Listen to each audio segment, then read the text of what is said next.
Justice delivering system का अपना एक मैकेनिज्म है। Supreme court, high court, subordinate court, या कहूँ सबऑर्डिनेट कोर्ट्स, उससे ऊपर की स्टेज हाई कोर्ट, और फाइनल स्टेज उससे ऊपर की स्टेज आपका supreme court. Justice delivering system के रिगार्ड में हमारा जो कॉन्स्टिट्यूशन है वो सभी कोर्ट्स के रिगार्ड में, चाहे वह लोअर कोर्ट्स हो, चाहे वह हाई कोर्ट्स हो, चाहे वह सुप्रीम कोर्ट हो, उनके प्रॉपर इस्टेब्लिशमेंट की, उनके प्रॉपर वर्किंग की बात जो है हमारा कॉन्स्टिट्यूशन करता है। सुप्रीम कोर्ट के एडमिनिस्ट्रेशन को, सुप्रीम कोर्ट के एग्जिस्टिंग मैकेनिज्म को हमने कॉन्स्टिट्यूशनल प्रोविजन के अकॉर्डिंगली देखा जो है। अब हमारा जो नेक्स्ट एस्पेक्ट है इस कोर्ट हायरार्की में जो है वो आपका है हाई कोर्ट जो है। हाई कोर्ट स्टेट जुडिशरी, इसका मतलब स्टेट जुडिशरी का मतलब जिसमें कि आपकी हाई कोर्ट आती हैं और साथ ही साथ सबऑर्डिनेट कोर्ट्स जो हैं जो उन हाई कोर्ट्स के अंदर आती हैं। तो the state judiciary consist of a high court and the courts subordinates to the high court. Article 215 इस बात का मैंडेट करता है, ये बताता है कि there shall be a high court of each state. हर स्टेट का अपना एक हाई कोर्ट होगा जो है। लेकिन साथ ही साथ जो है आर्टिकल 214 को जो है आर्टिकल 231 के साथ पढ़ा जाता है। आर्टिकल 231 कहता है कि पार्लियामेंट में by law establish a common high court for 2 और more states and a union territory. इसका मतलब ये हुआ कि पार्लियामेंट चाहे तो एक या एक से अधिक स्टेट्स या उसमें यूनियन टेरिटरी को भी मिला ले जो है, इन 2 स्टेट या एक यूनियन टेरिटरी को मिला के जो है वो सिंगल हाई कोर्ट भी बना सकती है, बजाय अलग अलग स्टेट्स का अलग अलग हाई कोर्ट बनाने के। इसलिए हमारे यहाँ नंबर ऑफ स्टेट्स ज्यादा हैं, नंबर ऑफ हाई कोर्ट्स कम है। इसका मतलब ये हुआ कि आर्टिकल 214 को 231 के साथ पढ़ा गया, जहां पार्लियामेंट ने अपनी पावर का इस्तेमाल करते हुए जो है 2 स्टेट्स और एक यूनियन टेरिटरी या एक स्टेट या एक यूनियन टेरिटरी को मिलाकर सिंगल हाई कोर्ट आपका जो है बना दिया जो है। जैसे भी आप आजकल एग्जाम्पल देख भी रहे हैं कि केरला और लक्षद्वीप का मामला चल रहा है, तो केरला हाई कोर्ट के ही सुपरविजन में जो है आपका यूनियन टेरिटरी लक्षद्वीप भी आता है। अभी लेटेस्ट जो उसमें विवाद चल रहा है, इस बात का चल रहा है कि लक्षद्वीप को, कल का आप हिंदू का आर्टिकल पढ़ेंगे तो आपको मिलेगा जो है कि लक्षद्वीप को जो है ट्रांसफर करने की बात हो रही है कर्नाटका हाई कोर्ट के सुपरविजन में जो है, कि मतलब अब लक्षद्वीप के ऊपर जो है केरला हाई कोर्ट का इंटरफेरेंस नहीं रह जाएगा, अब उसको ट्रांसफर कर दिया जाएगा कर्नाटका हाई कोर्ट के अंडर में। फिलहाल अभी बात अंडर प्रोसेस है जो है। तो पार्लियामेंट के पास पावर है, तो 214 को हम 231 के साथ पढ़ते हैं। इसका मतलब कि ये ठीक है कि 214 में दिया हुआ है कि there shall be a high court of each and every state, but this particular article must be read with article 231 where parliament have power to establish a common high court for 2 or more states and a union territory। ये तो रहा high courts के establishment की बात जो है। अब high court establish हो गया, अब हाई कोर्ट के हम कॉन्स्टिट्यूशन की बात करते हैं। तो हाई कोर्ट के कॉन्स्टिट्यूशन की बात आर्टिकल 216 में की गई है, जो कहता है कि every high court shall consist of a chief justice and such other judges as the president may from time to time deem it necessary to appoint जो है। यानी कि हर एक हाई कोर्ट का एक मुख्य न्यायाधीश होगा और साथ ही साथ उसके और जजेस होंगे, जैसा कि प्रेसिडेंट समय समय पर उन्हें अपॉइंट करता रहे। तो इस बात को यहाँ पर देखने का मतलब, जैसे हमने आर्टिकल 124 के रिगार्ड में पढ़ा था कि क्लियर था कि चीफ जस्टिस के साथ 30 जजेस और होंगे, यानी कि कंफर्म था कि हाई सुप्रीम कोर्ट में 31 जजेस हैं, या अभी जो प्रेजेंट सिचुएशन है 33 जजेस हैं। हाई कोर्ट के रिगार्ड में अलग अलग हाई कोर्ट्स हैं, अलग अलग स्टेट्स हैं, तो अलग अलग स्टेट्स की पॉपुलेशन के हिसाब से, वहां पर आने वाले नंबर ऑफ केसेस के हिसाब से प्रेसिडेंट इन जजेस को अपॉइंट करता रहता है। तो कभी किसी हाई कोर्ट में 10 जज हो सकते हैं, किसी दूसरे हाई कोर्ट में 10 या 20 या 15 या 25 हो सकते हैं। तो जैसा president from time to time उसे लगता है, डीम फिट लगता है उसको, उन जजेस का अपॉइंटमेंट वो करता रहता है। तो आपका 216 इस रिगार्ड में बात करता है। तो जजेस, हाई कोर्ट का एस्टेब्लिशमेंट हो गया, हाई कोर्ट का कॉन्स्टिट्यूशन हो गया। अब हम आगे एक स्टेप प्रोसीड करते हैं, हाई कोर्ट में होने वाले अपॉइंटमेंट जो है। आर्टिकल 217 सब क्लॉज 1 ये कहता है कि एवरी जज of a high court shall be appointed by the president bye warrant under his seal and after consultation with the Chief Justice of India, the Governor of the state concerned, and in the case of appointment of a judge other than the Chief Justice of the High Court। क्या कह रहा है कि high court में जजेस के होने वाले अपॉइंटमेंट के रिगार्ड में जो प्रेसिडेंट है भारत के मुख्य न्यायाधीश यानी चीफ जस्टिस ऑफ इंडिया के साथ कंसल्ट करेगा, साथ ही साथ उस स्टेट के गवर्नर के साथ कंसल्ट करेगा, और उस कंसल्टेशन के बाद तब वो उस हाई कोर्ट में जजेस का अपॉइंटमेंट प्रेसिडेंट करेगा। लेकिन अगर उस हाई कोर्ट में होने वाले जज का अपॉइंटमेंट उस हाई कोर्ट के चीफ जस्टिस का अपॉइंटमेंट नहीं है और उस हाई कोर्ट में सिंपल एक जज का अपॉइंटमेंट हो रहा है, तो चीफ जस्टिस ऑफ इंडिया, तो जो प्रेसिडेंट ऑफ इंडिया है वो chief justice of India, governor of the state और उस हाई कोर्ट के चीफ जस्टिस के साथ कंसल्ट करेगा। यानी कि 3 स्टेजेस हैं रिगार्डिंग अपॉइंटमेंट ऑफ अ जज इन द हाई कोर्ट। क्या स्टेज है कि भाई कौन अपॉइंट कर रहा है? प्रेसिडेंट अपॉइंट कर रहा है। प्रेसिडेंट अपॉइंट कर रहा है, किससे पूछ के अपॉइंट कर रहा है? प्रॉपर कंसल्टेशन प्रोसेस के थ्रू कर रहा है। कंसल्टेशन प्रोसेस में क्या क्या आ रहा है कि प्रेसिडेंट जो है चीफ जस्टिस ऑफ इंडिया को कंसल्ट कर रहा है, प्रेसिडेंट जो है उस पर्टिकुलर स्टेट के गवर्नर को कंसल्ट कर रहा है, और प्रेसिडेंट जो है उस स्टेट हाई कोर्ट के चीफ जस्टिस को कंसल्ट कर रहा है। इनके कंसल्टेशन के बाद जो है वो अपॉइंटमेंट जो है हाई कोर्ट में जो है होगा जो है। इसके बाद आपका आता है कि जजेस का अपॉइंटमेंट हो गया, फिर बात आती है क्वालिफिकेशन की जो है। क्वालिफिकेशन क्या होगी जजेस की जो है रिगार्डिंग देयर अपॉइंटमेंट जो है। तो 217 सब क्लॉज 2 जो है ये qualification for appointment as a जज ऑफ हाई कोर्ट की बात करता है। तो 217 sub clause 2, a person to be qualified for appointment as a जज of a high court, the person must be a citizen of India.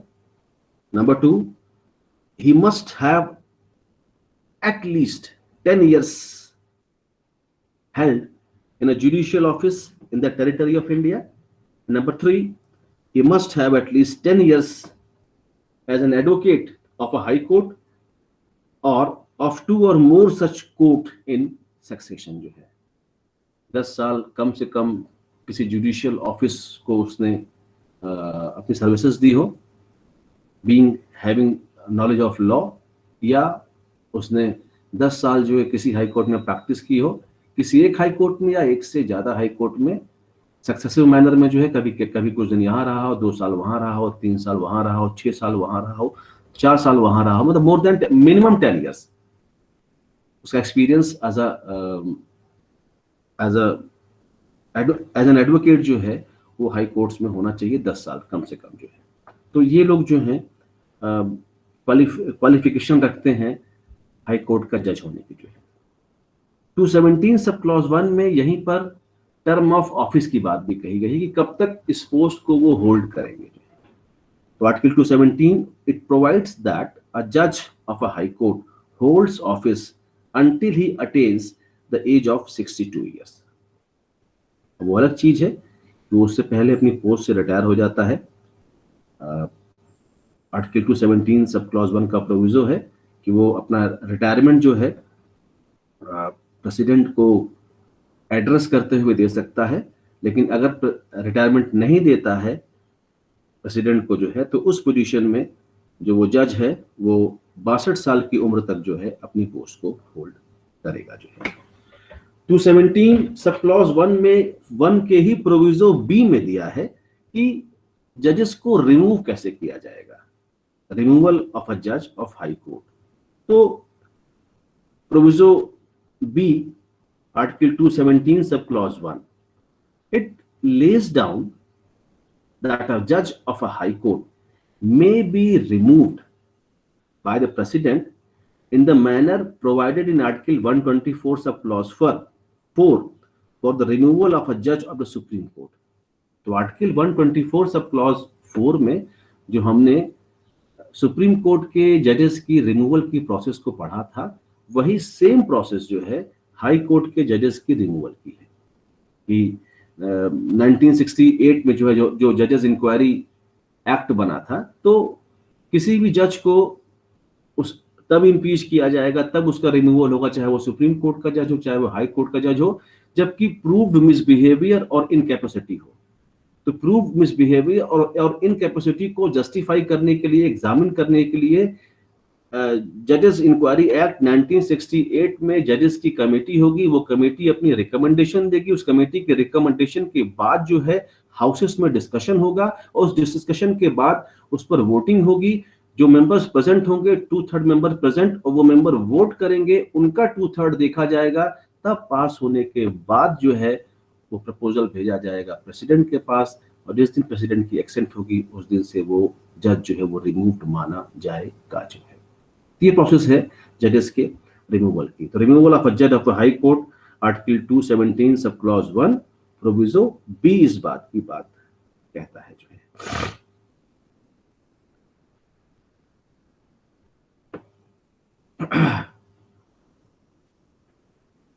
Acting chief justice of a high court, article 223 है।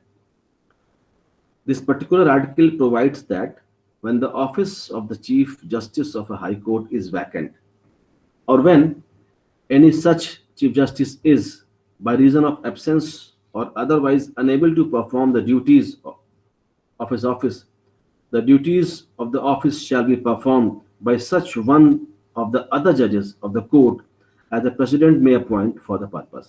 अभी आपने देखा है, latest example है कि Allahabad high court के chief justice honourable Sanjay Yadav ji हैं, जो कि 26 या 25 तारीख को रिटायर हो रहे हैं, जून को जो है। उससे पहले ही हाई कोर्ट ने, उससे पहले ही प्रेसिडेंट ने जो है अगले जो है क्या कहते हैं एक्टिंग चीफ जस्टिस का अपॉइंटमेंट कर दिया है। तो जबकि हाई कोर्ट के चीफ जस्टिस की पोजीशन वैकेंट है, या जो चीफ जस्टिस इसमें काम कर रहा है, जो वर्किंग है, वो किसी रीजन से वो एब्सेंट है, या अदरवाइज अपनी ड्यूटीज को परफॉर्म किसी वजह से नहीं कर पा रहा है, मेडिकल रीजन है, जो भी रीजन है, व्हाटएवर, तो उस पोजीशन में जो है प्रेसिडेंट ऑफ इंडिया जो है वो, चूंकि चीफ जस्टिस इंपॉर्टेंट पोस्ट है, वो पोस्ट वैकेंट नहीं रहनी चाहिए, इसलिए उस पोस्ट पर जो है तब तक के लिए, जब तक कि जो वैकेंट पोजीशन है वहां किसी का अपॉइंटमेंट नहीं हो जाता है, या फिर वो जो कि चीफ जस्टिस था जो है, वो जब तक अपनी पोजीशन पर वापस नहीं आ जाता है, तब तक जो है किसी एक सीनियर मोस्ट जज को जो है प्रेसिडेंट जो है वो वहां का एक्टिंग चीफ जस्टिस अपॉइंट कर सकता है। तो बेसिकली जो परंपरा रही है वो ये रही है कि जो सीनियर मोस्ट जज होता है हाई कोर्ट का, जो उसी को जो है एक्टिंग चीफ जस्टिस भी जो है फॉर टाइम बिंग बना दिया जाता है। फिर आपका 224 सब क्लॉज 1 में एडिशनल जज है।